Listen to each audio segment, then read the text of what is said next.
This is here the updated Toyota Yaris Cross. It is actually the most sold Toyota in Europe. In 2023, over 200,000 pieces were sold. Why is it? Why is it so popular in Europe actually? And by the way, my father-in-law has one of this, the pre-facelift one. So maybe at the end of the review, I can tell him, get the updated one, or is it not that important? We'll find out. Everything for you. Thomas Autogefühl in 4K, full screen, full length. Let's go. The GR Sport, this is a special sporty line, the one I have right here, together with the grey, fitting cloth color as well. And the GR Sport here has this honeycomb design in the sporty racing style. So makes it a little bit spiced up, so to speak. Headlamps, you can also get optional matrix LED for the Yaris Cross. And the wheels start 16-inch, an option you can get even up to 18-inch, the ones you can see here. The crossover cladding here is really large. And the length it's really small, actually 4 meters 18 or 165 inches. But how much space will we have in the interior, we'll find out soon. Here in the GR Sport, together with the grey, I think it's a very cool design. Daring, but not too daring. That's at least my take. What do you think? Also important, what are the major upgrades now? First of all, NVH, noise, vibration, harshness. That's the expression in the automotive industry for what you hear on the inside from what's happening on the outside, like wind noises, rattling noises, everything and so on from the engine. And they have upgraded that. So first of all, they have now an acoustic front windshield. That's the first big upgrade. Then they have thicker side windows. That's the second biggest upgrade. And some other smaller improvements. And I'm really looking forward if I notice that while driving. Also, the engine is supposed to be better insulated from the interior cabin. So this will all make the car and the drive a little bit more silent. At the same time, you get more power. Under the hood, you have a 1.5 liter 3-cylinder hybrid. There we go, no gas struts, so we put it right here. This is it, and either 116 horsepower or now also a version with 130 horsepower, that's new. 10.7 seconds is the acceleration figure for the front wheel drive, and you also can get optional electric all-wheel drive, so you have an electric mode at the rear axle then. That is then half a second slower than the front wheel drive version. However, this front wheel drive version in comparison to the predecessor is a second quicker than in the overall acceleration figure. So this will help you especially like when overtaking. Also like this mid-range, acceleration thing, especially for overtaking on the motorway and some. This is also something that Toyota says they have fixed now or made it a little bit quicker. That's a little bit more comfortable for you to drive it because yes, obviously they are not the most powerful and sporty engines in the world, but they at least tried to make it a little bit better. The overall hybrid drivetrain has also been updated, so probably we will also get a little bit better mileage.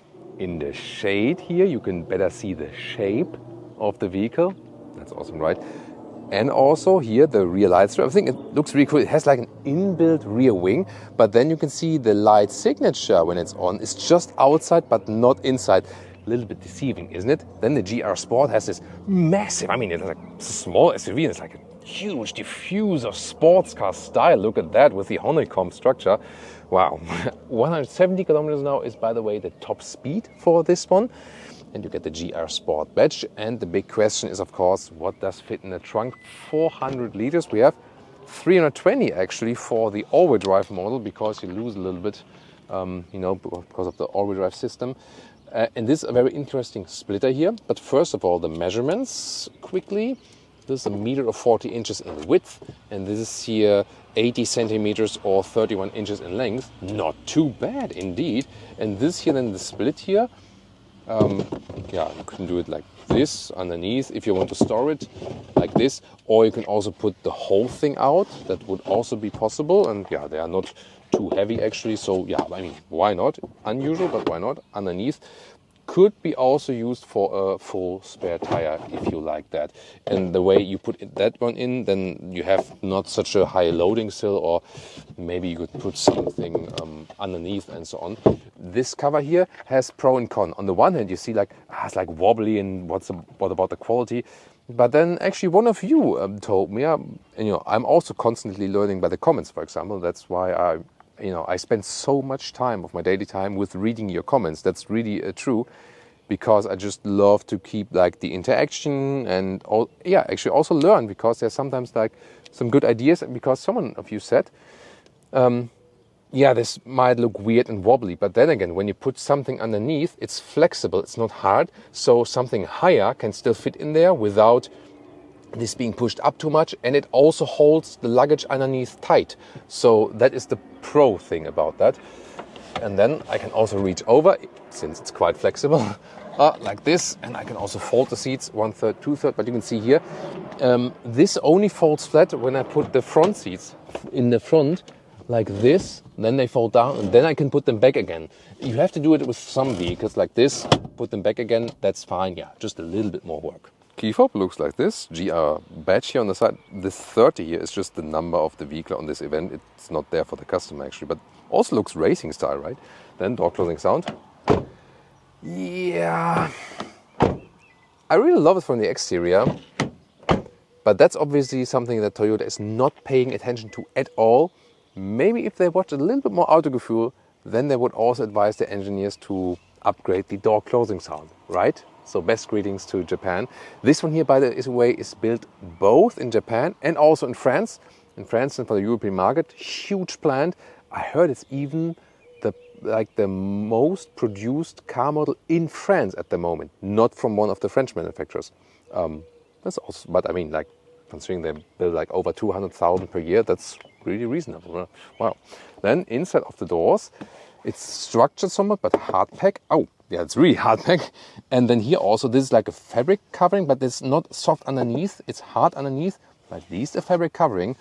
Then like this whole thing where you have the handle like hidden in a way. Kind of, weird design, honestly, a little bit, isn't it?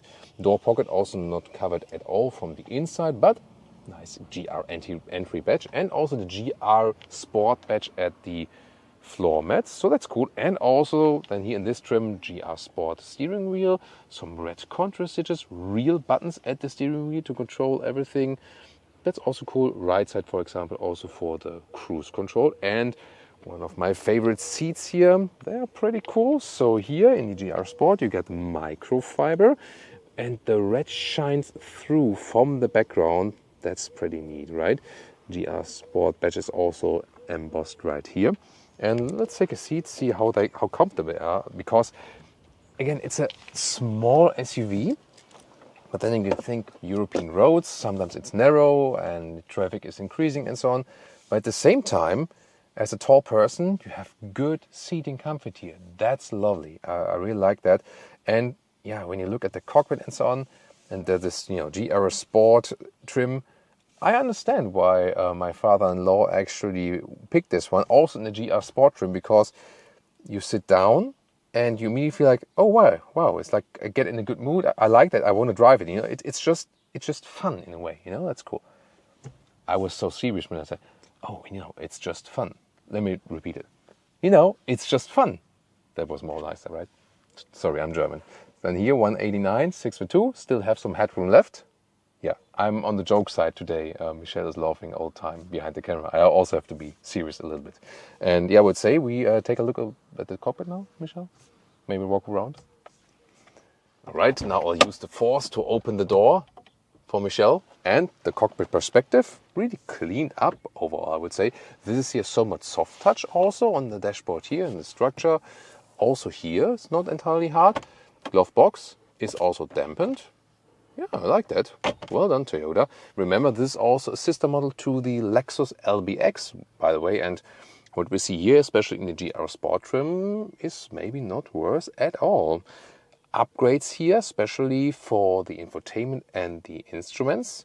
Infotainment starts 9-inch, or optional this one here, 10.5-inch. You see here the wireless Apple CarPlay, and besides that, of course, Android Auto is available. And here I usually prefer the dark mode for the infotainment system. That looks a little bit more elaborated. And here they have a manual volume jog as well. Digital instruments would start 7-inch, but just in the middle, and this is the full digital instruments, 12.3-inch, also news here with the upgrade. And you can optionally also get a head-up display. AC unit, here you control the fan speed, and yeah, my favorite, that I can still turn something and not everything via touch and so on. That's good actually. And also for the seat heating. Oh look, hey, listen to that. Clicking sounds here for the seat heating, 2 levels. In the front there's also inductive charging pad. It's not cooled, however, as far, I don't see any cooling holes at least, so that also says here that it might overheat indeed, 2 USB-C chargers as well. Then here there's like the shifting here. B mode is rather, by the way, to use the engine brake indeed. Then you can also trigger an EV mode, but that is like you prefer to drive electric, maybe like in the city or something, but doesn't make too much sense. Usually leave it in auto mode and that's it actually. Cup holders are not adaptive. This is all hard pack, not the best maybe there. Interesting is that under the armrest there's like a split, and does it work smartphone wise? Yeah, that also would work actually. That's maybe not the best idea. It's time for comments. Thomas in the rear seat with the time code.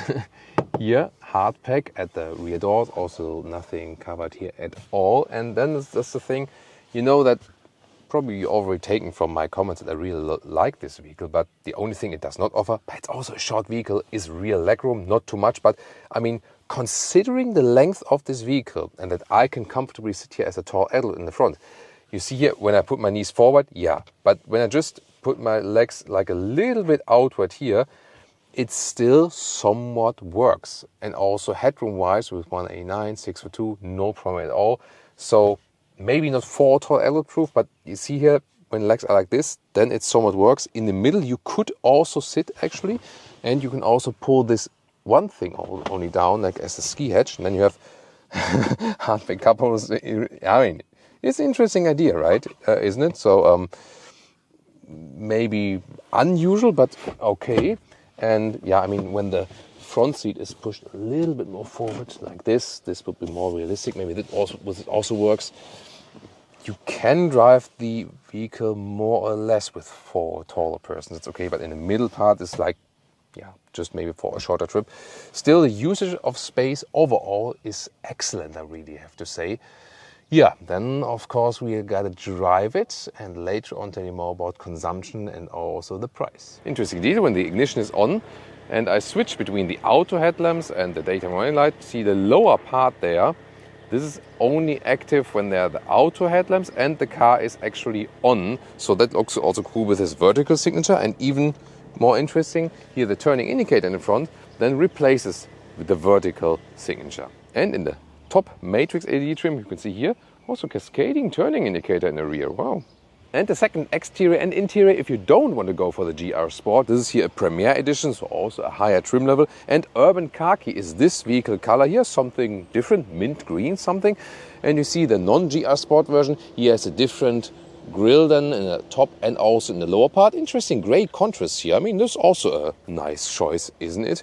And this one is also equipped with the contrasting black roof, but you can also get uni-color, for example, vehicles. Of course, more colors are available. And in the rear, the most significant change is once again the lower part, where you don't have this sporty diffuser side, but more a plain look. But this is also good because no fake exhaust at all. So yeah, I really second that. And then let's take a look at the interior right here, because steering wheel seats are a little bit different. So this being not the GR Sport, you can see the steering wheel is, let's say, a little more simple. And also the seats here then in fabric. By the way, all the seats are animal free. So the slick surfaces you see here is a high grade leatherette with very good quality indeed. So this is then here the fabric leatherette mix, whereas the GR Sport would be microfiber leatherette mix. And yeah, let me take a seat here to test the comfort in comparison. And the ergonomics are the same actually, just the steering wheel by the way, and the shifting lever, that is still animal content, but they will change it eventually, maybe in a couple of years. With the all new models they already began that. And to be very specific here, which one of the seats here, the fabric seat or the microfiber seat, might be better in summer or winter? I feel in winter time probably the microfiber seat is a little bit more cozy, I would say. In summertime it depends. On the one hand, a fabric surface can even be a little bit more breathable than the microfiber. Then again, the microfiber is perforated. But the more crucial point is that here with the fabric seat, this upper area here is in leather red, whereas this upper area here with the microfiber seat would also be completely in microfiber, and that's why this upper area can be kind of sweaty in summertime, and so the microfiber seat also has an advantage in summertime. So overall, both are great, but I would rather tend with the microfiber seat, or then a very base fabric seat will also be available. That will also be just fine. Well, if you couldn't decide for a specific color, you just take them all. Like this. Welcome to Thomas's Driving Lounge with the Toyota Yaris Cross. Here the updated version. Also we're driving the 130 horsepower version, the new upgraded hybrid one, more power now. And cool thing is, all silent. We drive in the EV mode because we have some battery buffer left at the moment. And so when I'm just easily cruising here, maybe like city, rural environment and so on, it's totally ease. You also hear that like the additional EV sound is generated on the exterior. You also hear on the interior. It's maybe we actually hear that as well.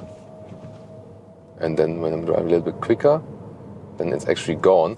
And also when I'm a little bit more on the throttle, then the combustion engine hops on. I can also see it here in this digital RPM meter. And so it always constantly switches back and forth, and at the end of the driving part I can also then give you a consumption figure. But so far the Toyota hybrid systems, they are very reliable and they also run very efficient. That's the cool thing. So yes, you can go to different driving modes here. For example, there is this EV mode, for example, but at the moment it says like unavailable during warming up. You can stress the EV mode a little bit more by that, but still when it's not available, then it still won't work. So not sure how much sense is there in this separate, now it automatically switches. I was off the throttle, rolling over this bump. Now I'm in the EV mode again. And what I want to show you initially when I'm driving, there it is, like above 25, 26 kilometers an hour, then there is this EV chimer here is gone. I'm not sure if you can pick it up on camera. There it is. A little bit quicker. There, it's gone. Because then at a certain speed, the rolling noise from the tires, it's louder anyways. And there's also another drive mode selector here. There I can switch to this power mode, eco mode, normal mode. There it is. And by that, you have a little bit more response from the throttle, for example. You can pick that when you want to accelerate and so on. And I think they also picked these new, nice, modern visualizations for that. It's very interesting, by the way, that here the GR Sport version does have somewhat of a different setup. That means the steering is a little bit more direct, and I think it's really crisp, I really like it. Look at that. So here in the slalom way, it's very nice to control, has a great size, and here there are no dead angles in the steering. Every command is precisely transported to the road. And this GR Sport version also has somewhat of a sportier setup from a suspension. So it's not only a design line. They really, because I specifically asked them for that, they really did some slight changes then also to how it drives actually. This is also equipped with 18-inch wheels here. That means that's a sportier setup, and that gives me a nice and direct feeling. You do feel you sit a little bit higher since it's a small SUV, in contrast to just a small normal hatch or something. So this difference is being felt. However, when I'm driving over some bumps here and so on, it's not that I would have it's like the urban khaki, the other launch color. So there it is. So at the same time, I don't feel like a huge difference that it would be like too sporty or too stiff or something. Let's do an acceleration right here. So from 0, and let's also put in the power mode, and let's see, 10.7 seconds. It says not sure, I won't reach 100 here, but let's just see how it goes. Let's go.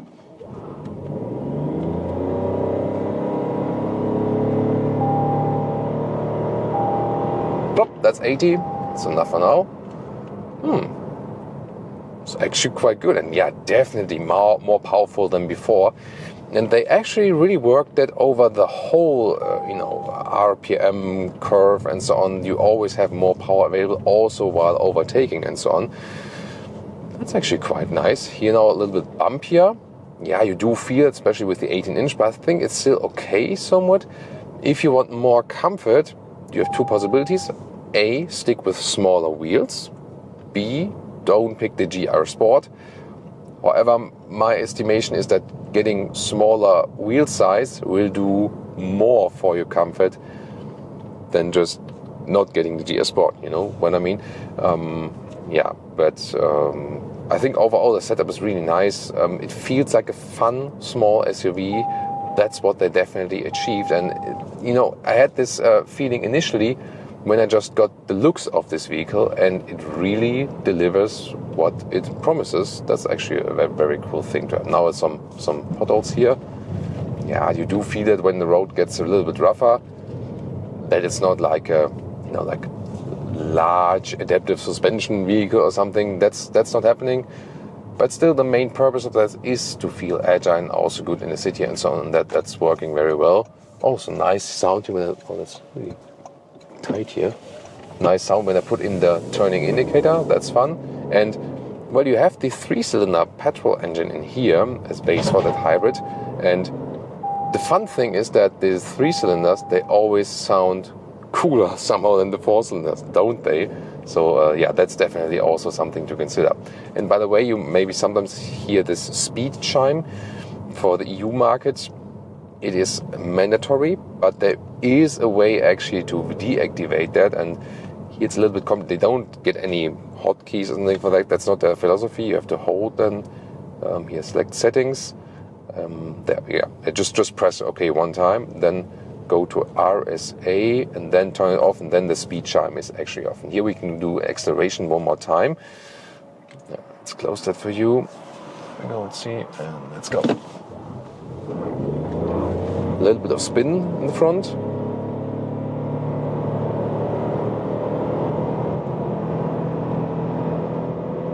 Oh, that's 100 kilometers an hour. So, yeah. I mean, decently enough, definitely. Yeah, a little bit of wheel spin right there, but that's totally fine. You see, it was still very well to control also, even when we were accelerating out of this corner. And now some motorway driving. We once again switch to the power mode. I will delay the getting onto the motorway here a little bit, that we can start directly here from a certain speed. And this will be 40 to 120 kilometers an hour. Let's go. That's, we can rescore 40, like very, very slightly uphill. And let's go.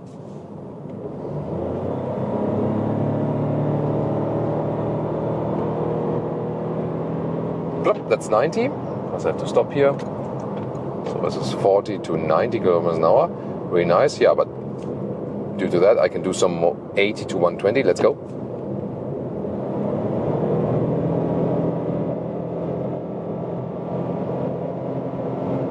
That was 80 to 115. Also had to cancel that for safety reasons. But yeah, it is not the sportiest vehicle, of course. But considering now, definitely quicker than before, so I like the power upgrade. Good to have the 130 horsepower. I would definitely go for this version here. Below 100 kilometers an hour, below 60 miles an hour, it's also okay from the wind noise. But when you drive a little bit quicker, like here now at 110 kilometers an hour, something like that, like 65 miles an hour or something, then the wind noise is picking up, not necessarily from the mirrors, but here from the B-pillar actually. So yes, they have some new insulation measures, and they help that it's better than before. Still, I have to say, at 120 kilometers an hour, like 65, 70 miles an hour, not ideal. So I had so much fun driving. It's a little bit calmer, sportier, great city driving, great hybrid drivetrain. But then again, yeah, as for the noise insulation, it's not the ideal thing if you drive motorway high speed. That's the one catch it has. But yeah, you just have to know that actually. Oh, this is like the racetrack Mallorca. We have always, we've been driving there a couple of times. We have a couple of reviews with the racetrack here in Mallorca as well. Nice track. So you know, lane change, that's awesome. You know, like that. Wow, like the driving characteristic, how it handles is awesome. That's really awesome. Blind spot monitor is also, by the way, in the side mirrors, and here on the right side, I feel I'd rather drive 100 kilometers an hour with this car. So here on the right side, right thumb, I activate the cruise control, and let's see how smooth it also reacts. Oh, I set it to 120, now it accelerated to 120 again, so now again, there we go. So here, active lane keeping is also active now, more standard assistance systems now. This is also inside the upgrade, and here, motorway is slightly bent to the right, and you see here, very smooth. Oh, does it work with touch or with, let's see, no, it's no capacitive.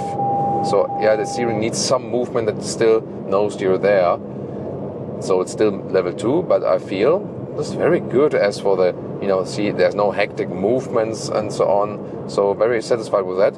And not sure if one of the cameras does pick up the blind spot monitor. It appears in the side mirror. And then when I hit the turning indicator, I get an additional flashing of that blind spot monitor. So I like that they put more standard from the assistance systems, and they also work in a very flawless way.